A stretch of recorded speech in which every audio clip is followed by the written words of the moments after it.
Good morning, ladies and gentlemen, and welcome once again to Quality Control. This week we've got an episode that I'm very excited about. We just sort of put a comma on a discussion that we had this morning on this versus that. It's just this morning, right? Yeah, just this morning because Mammy was out, Rhonda, and we were talking about. We began just talking a little bit about confirmation bias and suspending judgment versus premature judgment. Good intro to a discussion that we began to have about the potential existence of some sort of thing that we would call a God, and I won't get too much further into it now. I want to introduce my guest this morning, but we'll talk a little bit more about that conversation here in a moment. I want to introduce you somebody that I'm very excited to have about on my show. I've been bragging about this guy on every show that I've been doing for the past year, and you haven't seen him, and now he's on my show. This is my dad, Dr. Michael W. Jones. If you're at home, I want you to give him a hand. We can't hear you, but we can certainly imagine that you're clapping for him. You go ahead and clap for yourself too, Dad. Yeah. See, you're not making a good first impression. If you can't clap, how can we have a good conversation here? I don't have a clap. Yeah. All right. Can you do this? Can you pat your head and rub your tummy? No. No. Try. Come on. You try. My Can you do it? too big. I'm doing it. You're rubbing your head and patting your tummy. No. No. There we go. Okay. And then we got Jesse Nicholas Brace, my co-host. Oh, you can clap for him. Okay, Yeah. all right. It's just a sort of a psychological flaw that you have there. And then we have a guest from this versus that. I carried over to this show, and that's Diana. What's her last name? Clary. Diana Clary. Clarion. Yeah. All right. Very excited to have you guys on the show. I want to continue this conversation. Oh, Daryl's still with us. Daryl, did you stick around? Daryl's right there. Oh, awesome. Okay, we got Daryl Furlow out of Texas. This is going to be a great discussion, guys. So this morning we were talking. I already told you a little bit about what we were talking about, and we were talking about the possibility of, is there any possibility of there being a God? And we were sort of indulging in an ancient argument that sort of took existence out of the context of all that is, and suggested that if existence was brought into being by something, that then that something must exist. I'm failing with words here, but must have been prior to existence. Which is not It's not a position that you nor I nor anybody that I know of says, yes, this must be the case, but it's an interesting thought exercise to indulge in. There is something that I would also like to spend a little bit of time talking about in this conversation that was sort of a pushback in the prior conversation, and that is the suggestion that the existence of something that we might call a God was infinitesimally small. And so why would you lean that way if it's so much more likely that there isn't one? And that is something that I sincerely do have some thoughts on, some pushback on, and perhaps we can begin the conversation that way. And let me just suggest a couple of thoughts that I've had regarding, is it so infinitesimally small that there is a creator? I had several conversations with a friend of mine a couple of years ago, in which I just sort of toyed around with proving to him that there was a God. It was just a fun exercise. I am a theist, but I am agnostic. I'm a theist in the sense that I love indulging in thought exercises about the existence of a creator. It doesn't necessarily mean I believe in one, but I certainly enjoy talking about it and thinking about it. And one argument that I like to think about is the argument of I don't know what it's officially called. I call it simulation theory. And this wasn't suggested by theists. This was suggested by scientists who began to think about simulation and what is simulation. And they sort of came to a conclusion that if you suppose that we can simulate and that we could eventually reach a place to where we had, powerful enough computers, say, to create a simulation that was so real that the entities within it believed that they existed within whatever they call reality, then one must also suppose that we could be within a simulation and believe that we're in reality, and that those who simulated us could also be in a simulation, and that if you then sort of use your imagination and conclude, oh well, there's sort of these infinite levels of simulations, then the odds are that we are the simulated and not the original simulator. And to me, this was just sort of an abstracted way of talking about first cause, that's not the argument that I made to my friend. The argument that I made was that if that God, quote unquote, could be anything. It could be we could be a specimen in a petri dish, or we could be the result of an ancient culture that sort of traveled through space and brought us about. It could be the imagination is the limit here, and there are scenarios in there that are much more plausible than a big gray bearded guy named Jehovah who just sort of said, snap, let there be light, and that I sort of lost my steam there, but while I gather my thoughts, why don't I turn it over to you, to Dad, or anybody else that wants to jump in and tell me your thoughts. Is it so infinitesimally small of a possibility that there is a conscious and willful creator versus just anemone, something from nothing? One of the things that I was going to do, if I had enough time, that is on the first show, and I knew that I wouldn't have enough time, and this is why I said that I would do it on another show. I was going to put together a model on, let's say, a show 2 or 3 weeks from now that would suggest a God, not a God existing, but God not as creator. Simply because the notion of creating, implies, Something from nothing. well, it's. I don't have a problem with something from nothing in the God modeling, Right. but when it comes to creating, that suggests something along the lines of power, and I would like to walk back a bit on some of those arguments that have been postulated for the sake of creationism. We create all the time. You create all kinds of art, and so in that sense, you're manufacturing. What theologians mean by creation, they mean out of nothing, that is, without existence, this God who's capable of creating existence, created existence to evolve. That's what they mean by that. And when they talk about existence, they don't talk about existence in the same sense that people are talking about, does God exist? They're not talking about that model of existence. And so it becomes equivocating, an equivocating issue when most people talk in theistic camps, because in theistic camps, most of these people were taught that God, before there was anything, including existence, he created. And the only reason that the word he is applied has nothing to do with male or female or anything like that, because most people in theology, most theologians, think that the gender argument is very foolish. And so they're talking about God creating, and there's a much better word for that, but I will save it for another show. But they take creation off the table, because if something comes out of nothing, what does that mean? Is that creation? I think there is a better term for it.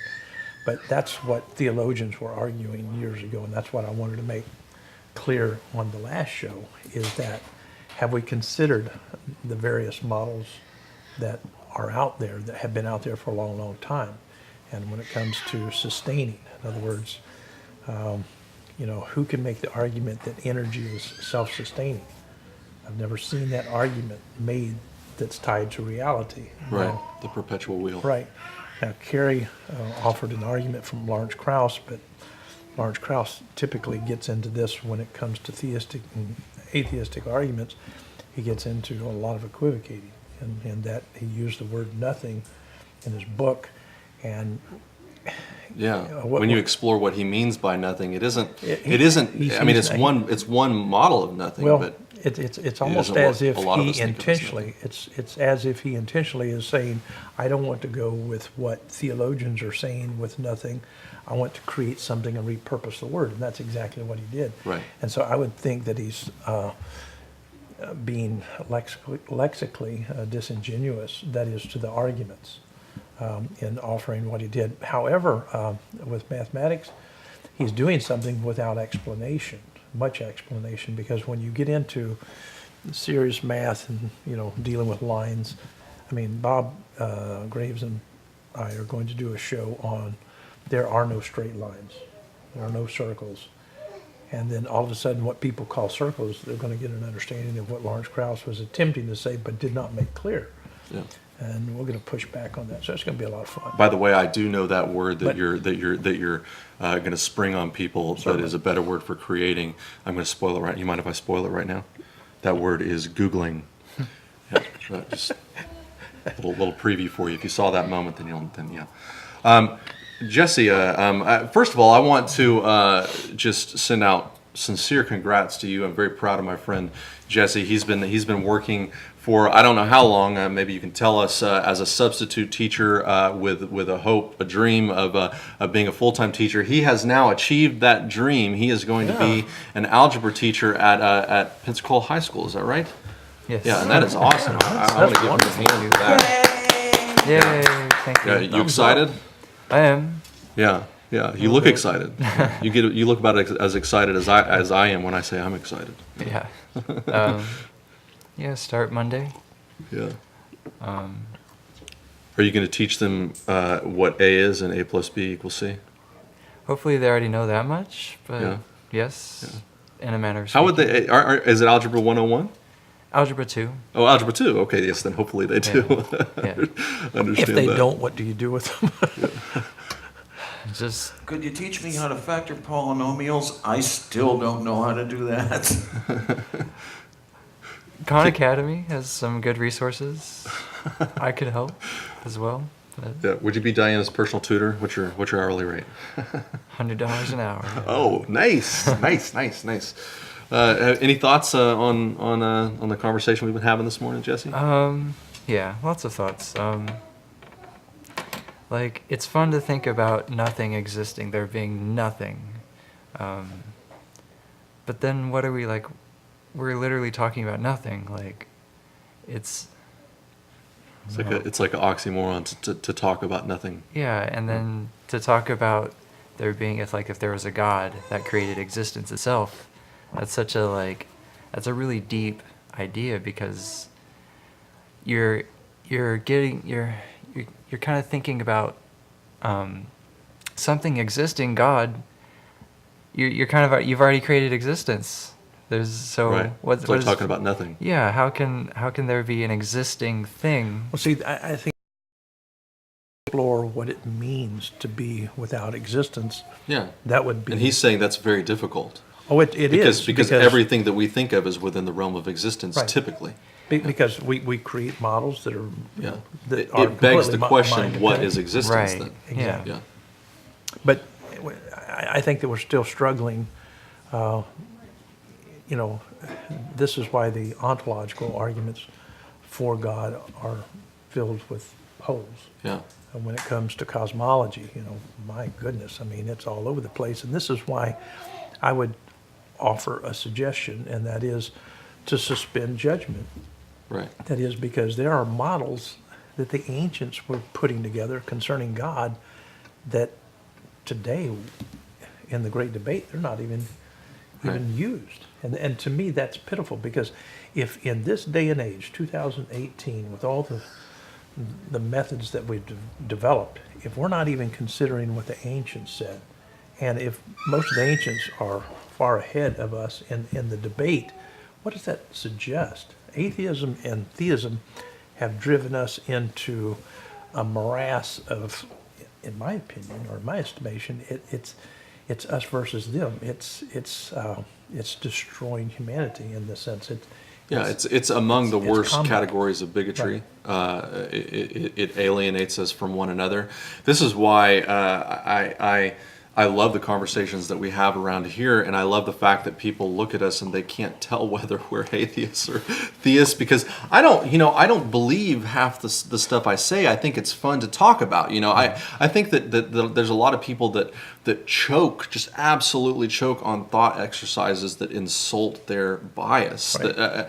And I think that it has to do with some of the abuses that have occurred in the great debate, that there's this sort of notion that whenever we have these conversations, that somebody's trying to win, that somebody's trying to turn somebody else into something besides what they are. Right. And nothing like that is happening here. What's happening here, I feel like, is more like if I watch a movie about, and not to insult the gravity of what we're talking about here, but if I watch a movie about an alien invasion, I must first assume that alien life is possible, even if I don't actually believe that. So I begin with, okay, like just in math, if we assume that A equals this, then what is the result? There's nothing wrong with assuming, as long as we know that we are assuming and are honest about it, and then move forward as a thought exercise. And so when I'm watching a movie, I can't even enjoy that movie if I don't first assume, just for the sake of a thought exercise, that the things that I'm witnessing are possible. And so if we're going to talk about a God existing outside of existence, it's no fun if the response is, there's no way, just no way. It's like we're ending the conversation. That's not what we're trying to do. We're trying to say, if this is true, can we even grasp within our language set how that could be? And if so, go. See, if I were to speak to any of the four horsemen of atheism, those people will not entertain, that is, a conversation concerning the various models of God. Yeah. They must be really boring in the movie theater. That's true, but I just see them screaming at the screen. No way! There's no way that could happen. but it's, when you look at theoretical physics, people appreciate people who attempt to put together a modeling for the sake, like back, and you remember or have studied. You wouldn't remember because you're not that old, nor am I. But when the double slit experiment came along, what that teased out, and now we're not looking at, true or false, but we're looking at superposition as a result of just these two slits.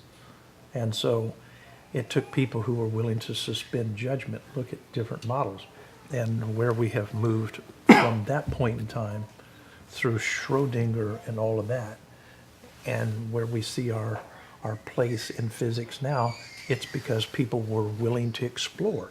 Yeah. And you can't do theoretical physics if you can't explore things with, it's like taking a tennis ball and throwing it up against the wall in various ways just to see if you can tease something out. Yeah. And this is the problem that's being created in the great debate. People are conversationally biased. In other words, I'm an atheist, I'm a theist. They've already taken a position, and it's all about apologetics. And people in the atheist community, as well as in the theistic community, they're apologists. They are defending their position in this sense. My question would be, if you have some of your students who become an ist when it comes to A or B, you would say, hey, you don't understand algebra. However, when it comes to the question of God, with all of the different kinds of models. Would you really be that mean to your students? Maybe, yeah. All right, go ahead. But when it comes to the question of God, people, they don't mind becoming this ist. And that should scare anyone out of their mind, because, becoming this ist, it's absurd. I'm the ist. For instance, is. the usage that you had a while ago, and I don't think that people understand what you're saying, because if someone says, I'm an agnostic theist or an agnostic atheist, agnostic, coming from the Greek term, typically it meant, someone who didn't know, without knowledge. Right. When Huxley came along, he repurposed the term a bit, okay? And we got into what's called agnosticism. And what he did with it was over time that he did this. He said, when you don't know something, let's suspend judgment. And he spoke directly to the topic, namely of theism and atheism. He said, we should suspend judgment. We don't have anything. So I'm not the only one saying this. Yeah. But when he said this, it was all about, he was a Darwin's bulldog. You know, he was very good in science. He was very articulate, and he saw that in order for methodologies to be used, the purpose of suspending judgment is so you can explore the different models. But once you become an ist, you won't explore anything else because you have a bias. Right. And so I Just wanted, as people must understand what you mean by an ist. I mean, there are all kinds of Right. ists of which it's legitimate to be an artist. Right. God forbid that we get rid of all our but I'm philanthropists. talking about in Yeah. the sense of Yeah. the God debate. But my point with what you were saying a while ago, you're a theist yet agnostic. You're making two different points. You have formed an opinion on the topic, theist, and yet agnostic, and that could mean that some of you is A and some of you is not A, in that you are suspending judgment, but not really. And so when people become dogmatic and say, I'm an agnostic atheist or an agnostic theist, in a sense what they're saying is, I'm not forming an opinion, but not really. I have formed an opinion. Right. But if you say I'm agnostic and I'm a theist Yeah. or an atheist, it's almost like saying part of me is A and part of me is not A. Yeah, I say So I'm a your theist on Hangouts, wherever you are. Can you hear us now? Yes. Yeah, Yeah. you're coming in about 4 by. Okay, great. Daryl, why don't you jump in and give us some commentary on what you did here up to the point you did here, and then we'll turn it over to Diana. Did you want me to finish? Well, my point? I was Yes, just I do. thinking that it might be Thank you. important to interject something here.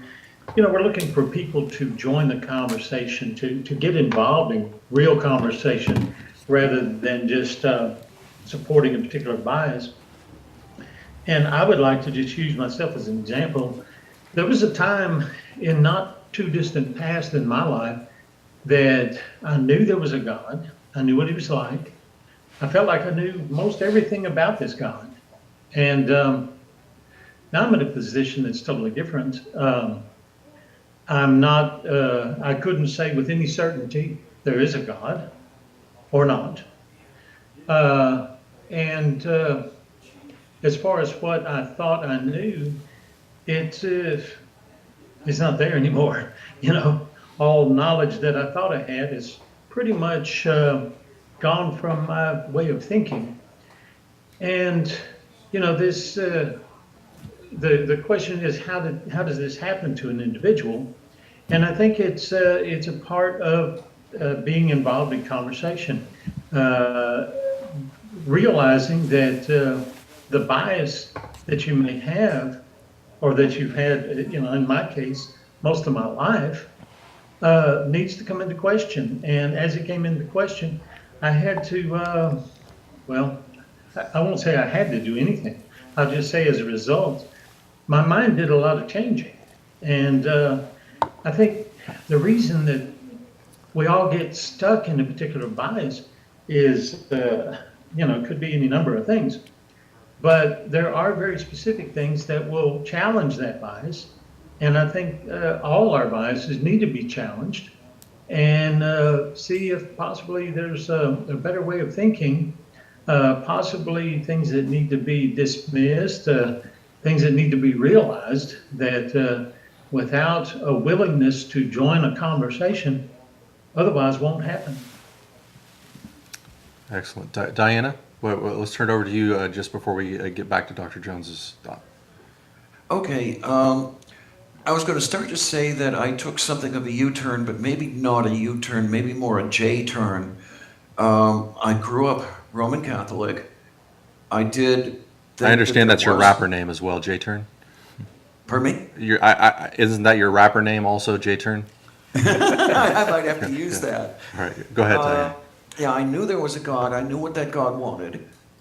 Then as I lived, and especially as I became more and more different to the people around me, I started questioning their stance when they say, you know, God doesn't like this. God doesn't like it when you do that.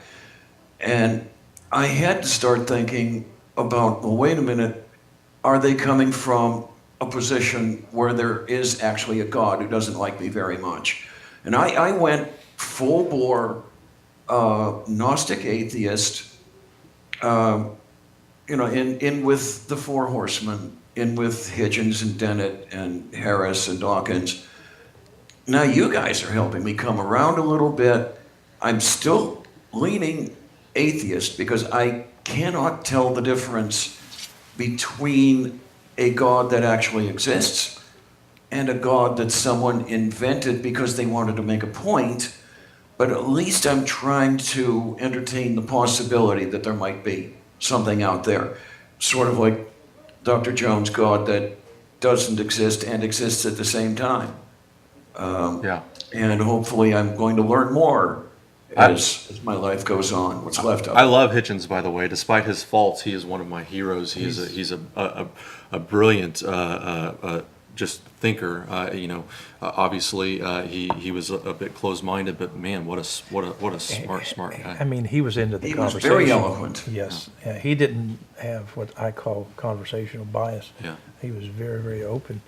But, let You, me share. you were talking about there being a bit of what you were calling racism within the Great Debate. Well, I think there is, and simply because if I meet, let's say, some people meet a person from a particular race, and when they meet a particular person from a certain race, sometimes what they do is they go too far with that, whether it would be white or black. And so when you meet someone and they say, well, blacks are this way, that's broad stroking. Right. And so we typically call that person a racist. And so if someone said, whites are that way, we call that person a racist. And this is the problem with theistic modeling. Most people I talk with, when it comes to the theistic models that we have out there, most people are not even aware of it, but they're willing to take the alpha privative and put it in front of theism and say, all gods don't exist. What was that Yeah. word? Now, Alpha alpha privative. privative. Yeah, like atypical That's atheism. the A before the word It theist. reverses the meaning of the word. That's what that is. Or either reverses the meaning of the word or brings the value of the word Well, down to zero.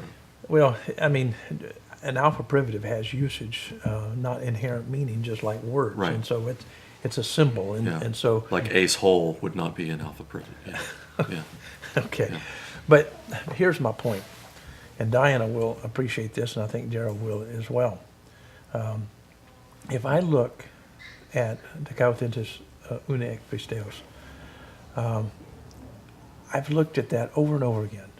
And I can look at it through one lens, and I can say, wow, it would be best rendered, therefore, having been declared righteous by faith.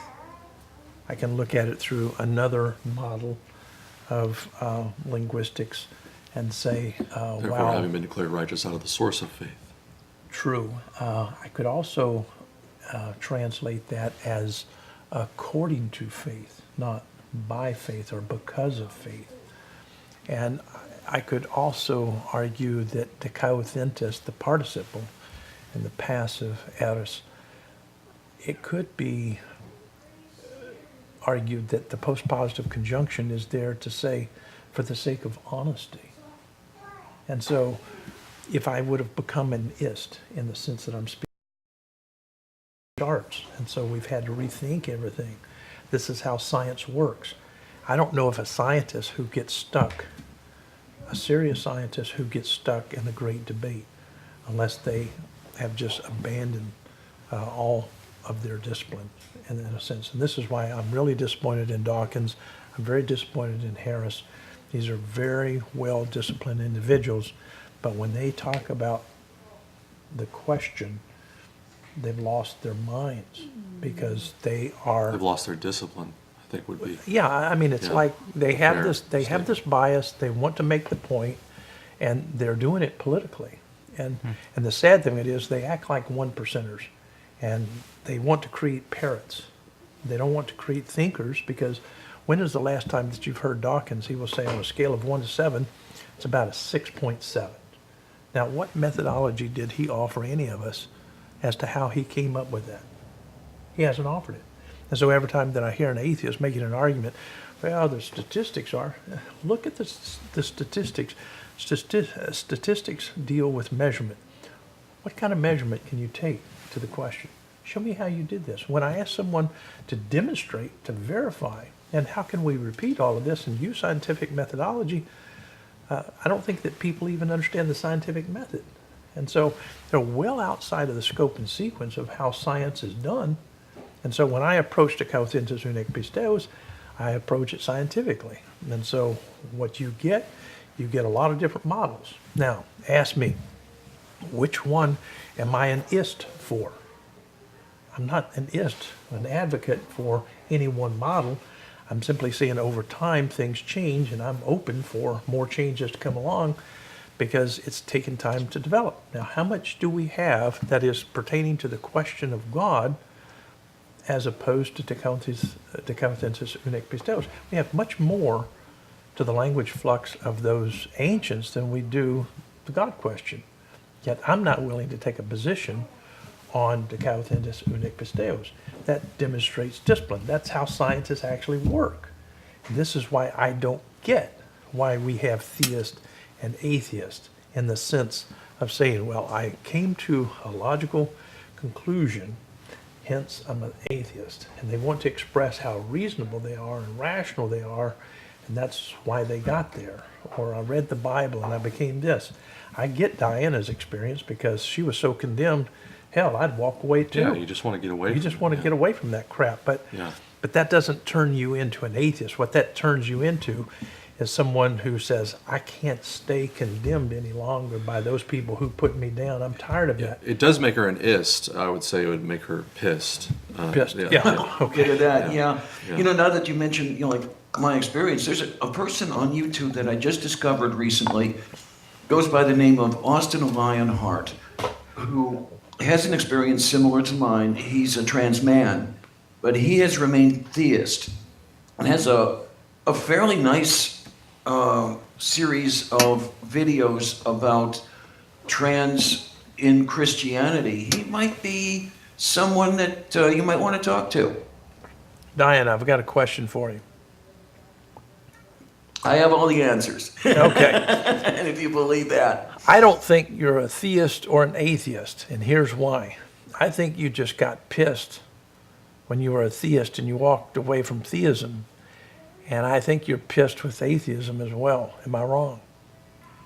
Oh my, let's see.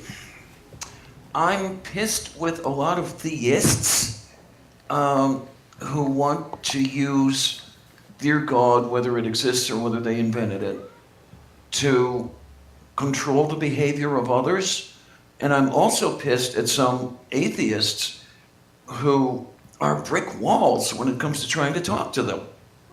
Now, as far as theism or atheism, I'm going to stay. I still lean a little bit toward atheist in the sense that I cannot tell the difference between what someone is telling me that his God said and what he's saying of his own accord. So, But I keep offering models where God hasn't been talking to anyone. I keep offering models that doesn't suggest that God knows everything, is so kind, so loving, is everywhere. I'm not offering any of those models. I'm offering models that the ancients talked about, and some of this stuff is resonating with you. You're willing to look at all of this substance, and that willingness demonstrates to me that you're more about suspending judgment and willing to look at the multiple ways of looking at the question. Are way over time as far as my show goes. Do you want to keep going for a little bit? It's up to For these things. Are you guys back? Yeah, we hear you. Okay, all right. I'm here. All right, Yeah, Jesse, I hear you too. I want to make this comment to you. When I consider the micro, atoms, they're gone again. All right, well we'll wait till they come back again. This is fun. Can you guys hear? We hear you. Yeah. Okay. There. I'm hearing you 5 All by, right, Joey. you guys are really scaring me there in the control room. You keep going to an orange light. Yeah, quit lying about our node. All right, so I'm going to try this again. Jesse, when I consider the micro, cells, complex cells, simple cells, atoms, etc., quarks, protons, neutrons, and how far down does it go? That's just, we didn't know about quarks. We thought that protons, neutrons, electrons were as small as it gets. Now we got quarks. What's smaller than quarks? And when I look up at the macro and I see the universe and how big it gets, and the solar systems and the planets and the galaxies, and that's just as far as we can see. Does it get any bigger than that? When I consider those things and I take that thought and I couple it with the real possibility that we as intelligent life forms could actually get to a place to where we could create intelligence that is so intelligent that it may no longer even be called artificial. And if I assume that that is a real possibility, then I would have to at that point conclude that there is a possibility that a God exists, because we would be that God. What do you think?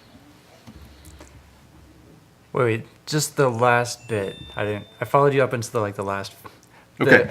All right. So if human beings are intelligent enough to create artificial intelligence, Okay. and to evolve that technology so far as to a point to where it could be practically indistinguishable from intelligence itself, and if that intelligence could then so intelligent that it could create something, and ultimately we could sort of have a mini universe in the same sense that we are a mini universe, because who knows how big this multiverse gets, Right. then I would have to conclude that that it is a real possibility, and that we should leave the door wide open that a God exists, because in that scenario we would be that God. Yeah. There you are. Okay. All right. Go ahead, Can Jesse. you back up, because we lost about a minute of that. You lost it at me or at Jesse? Jesse. Okay. Okay. All right. So Jesse, go ahead and continue with your thought. So there's something interesting about simulations. I like to think about an apple. If you were to simulate an apple, the perfect simulation of an apple would just be an apple. The apple is simulating an apple perfectly, down to every bit of information. So if you had a computer that was simulating an apple, you would want every bit of information of a real apple inside the computer simulation of it. It would basically, information, if you were to measure it, it would be identical. But the interesting thing about that is, at least in our physical world, if you have a computer simulating it, then there has to be a physical component that matches up to each physical component of the apple. And then you actually have to have even more physical components to manage all of the computer components. So you Physical actually from have what to, perspective, though? From our perspective of a real computer. Yeah. So But you what actually about the perspective of the elements within the simulation itself?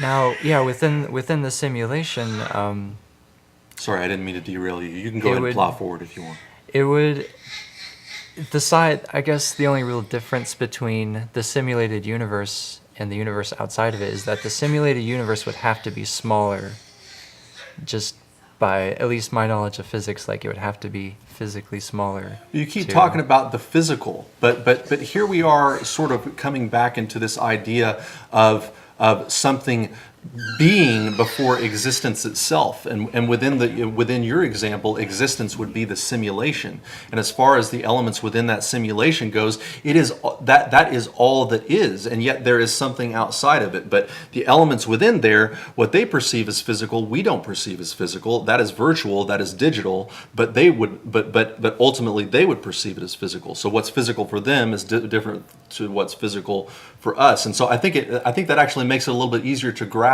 what it would mean for something to be prior to existence. Yeah. I guess from the point of view of that simulation, there would have been nothing. But if only they knew, there's something that was existing. Because everything that exists in in their universe does exist, in the external universe. It's just, I don't know, a matter of perspective, I guess. Yeah. There's a cartoon that I think that will help people to see how many people are Talking my looking. language. So you're talking my language. Go ahead. That would really help people to see what modeling is all about. It has, I can't remember the character's name. It's been a long time since I've seen this, but you've perhaps seen the little clip, and it has this man, and he's in the 3D world, and the other person is in the 2D world. And so this person is trapped, and they can't see anything but just something 2D, and so they're trapped by these lines, and the 3D guy, he's trying to say, no, I can see what's on the other side of that line, but that 2D person couldn't see it because they're trapped in a 2D model, if you will. And that reminds me of where we get trapped. Sometimes we as human beings, we think, okay, I can see 2D and I can see 3D. Perhaps in this existence that we're speaking about, perhaps it's a little bit more complex than what we've measured. Perhaps we're the 2D guy Yeah. and we can't see the 3D. And so this is why his thought experiment is very useful in that, you know, we're trying to model, and this is why I keep saying that suspending judgment is very good. In his case, he's willing to look at this, explore it, and deal with it theoretical. And this is why I don't get why there isn't something called theoretical theology, because we need something theoretical, that is to approach the question. Without being theoretical, we could not approach math. Math exists, it's very mind dependent in the sense that we manage to create it in a manner that it just works, much like chess. And so when we come up with a formula, it's working, but that's not necessarily true in reality. So we have a model over here, it's like a cartoon, and we can make things happen in a cartoon that can't happen in reality. But mathematically, it's working here, and that's the argument that Lawrence Krauss often puts in the God debate, something that's much like a cartoon. It works in a cartoon, we can demonstrate it mathematically, but it has nothing to do with reality. I think it's very two-dimensional of many atheists, and I say many because I don't want to blanket all the people that use that moniker. But I think it's very two-dimensional for them to indulge the idea that we might be able to create life itself, which I think many do. Many scientists indulge that possibility. Oh, this is the direction that we're like technology, science, biology, that we could actually create life itself beyond the womb, and yet close the door to the possibility that we ourselves were created. Right. Now let me turn it over to our Hangouts panel again. Diana, what do you think about some of this? Oh, wow. When you mention simulations, one of the things that comes to my mind was something John Archibald Wheeler said about 30 years ago. What is fantastic about models is, as far as the universe goes, we have reams and reams of differential equations that describe the way the universe works. You write them all out on paper, you put them on the floor, you tell them to fly, they don't fly. The model is not the universe itself.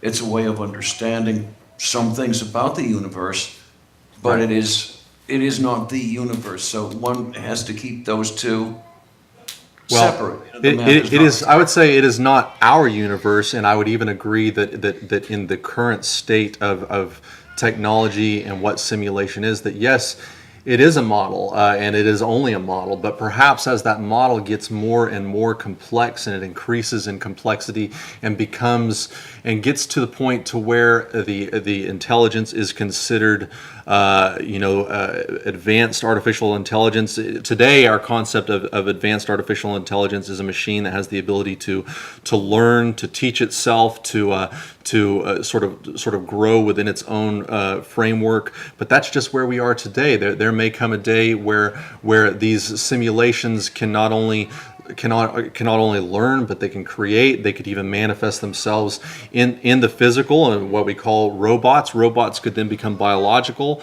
I mean, this is all imagination. Who knows if it's possible? What I'm saying is that many people who consider themselves rational entertain these concepts as real possibilities, and then the model itself becomes within its own framework real. I mean, one could argue that we are a model for somebody else's experiment. I mean, who knows? That's just as Carrie Todd pointed out. It's just a guess, and it's one within an infinity of guesses. But so are all the categorical guesses that fall into the category of no, that there's nothing beyond this. That all those are guesses as well, wouldn't you say? Yeah, and the question that came to my mind when you were talking about simulating an apple is, wouldn't it be interesting if you could simulate an apple so well that you could take a bite out of it? Yeah. that would be totally amazing. Yeah, it would be, but that would bring the apple into our universe. I'm perfectly satisfied. I mean, that's even further than I'm suggesting we would have to go. I'm suggesting that the apple could be so complex and the simulated people could be so complex that the simulated person could eat the simulated apple and be simulated healthy. Yeah, I like that one. Yeah, and within their simulation, it's as real as this is. It's real to them, just as our reality is real to us. I'm constantly looking for seams in our reality, for glitches in our matrix, because who knows? Who knows what's beyond this? And there's the point I would have to make to Cy 10 if I ever got to meet him, when he says that, how do you know that you're not a brain in a vat? The thing is that even were we a brain in the vat, the reality that we experience is real to us. Yeah. And we have, nothing else at the moment Yeah. to go on beside that. That's my nickname for my mother-in-law, Brain in a Vat. I am never ever trying to get somebody to believe in a God. There was a day when I would have, and I know sometimes I seem to, even when I'm directly trying to prove the existence of God, I'm not even trying to believe that myself. What I am doing, though, is strongly suggesting that we keep that door open, and even wide open, because when you say there's nothing compelling on either side, what that means to me is that there's no reason to shut the door either way. Correct. Yeah. In other words, Yeah. I would like for my grandchildren to grow up with the door open, seeing that life needs to be, if they have this viewpoint that, I'm living life as if maybe there is a God, maybe there isn't a God. I mean, that means that they're going to take a lot more responsibility for X, Y, and Z rather than trying to put it off on God. At the same time, they may, need a teddy bear or whatever. I'm not trying to disparage theism. I'm simply saying that we go through struggles in life, and so many people during the midst of tragedy, they do make up theistic models, not as a philosophical proof for God, but just something that comforts. It's like, I've attended too many funerals here lately, and people they're groping, for answers. They're trying to get somewhere. They just want something to resonate with, just for the moment. It's a pill, if you will. And so when people come along and say, "Well, let me take your teddy bear away from you," that doesn't make sense to me.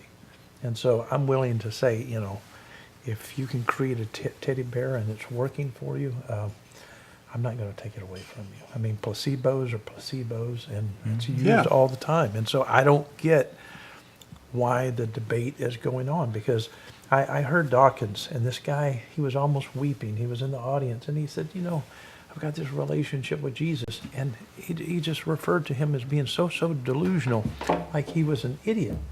And I don't get that kind of rhetoric. I don't get the disparaging remarks. We've got to learn how to respect one another. And these isms, I mean, you can't go to church and hear a pastor get up and say, suspend judgment. When you don't know, just suspend judgment. And don't feel bad about that.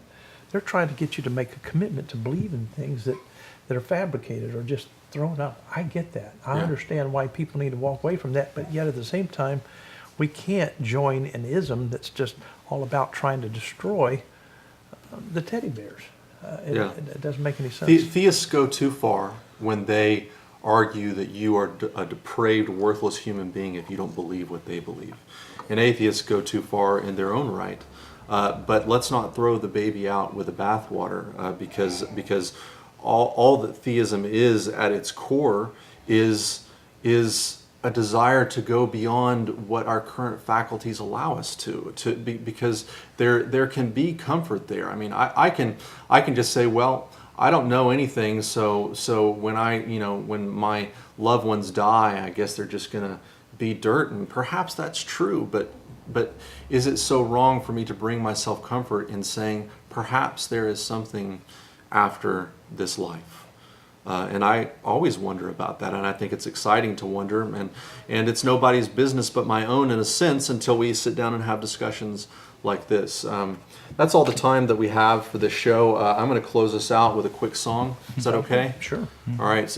You know, I love the Star Trek series, all of the Star Trek series, the original, Next Generation, Discovery, Voyager. One of them is called Star Trek Enterprise, and it's not the best among them, but perhaps the best part about that series is the intro song, which brings me a lot of inspiration. So I'm going to sing that for you right quick before we go out.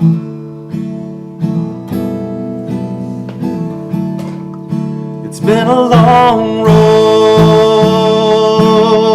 getting from there to here. It's been a long time, but my time is finally near, and I can feel my dreams come alive at last. I will touch the sky, and they're not gonna hold me back no more. No, they're not gonna change my mind, 'cause I've got faith of the heart. I'm going where my heart will take me. I've got faith to believe I can do anything. I've got strength of the soul.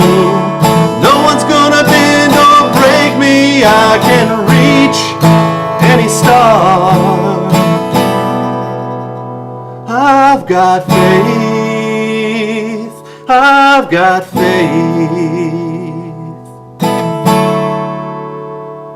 Faith of the heart. Faith of the heart.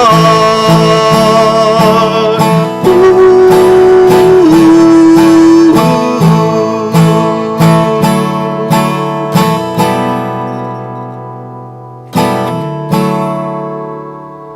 Faith of the heart. That's all the time we have.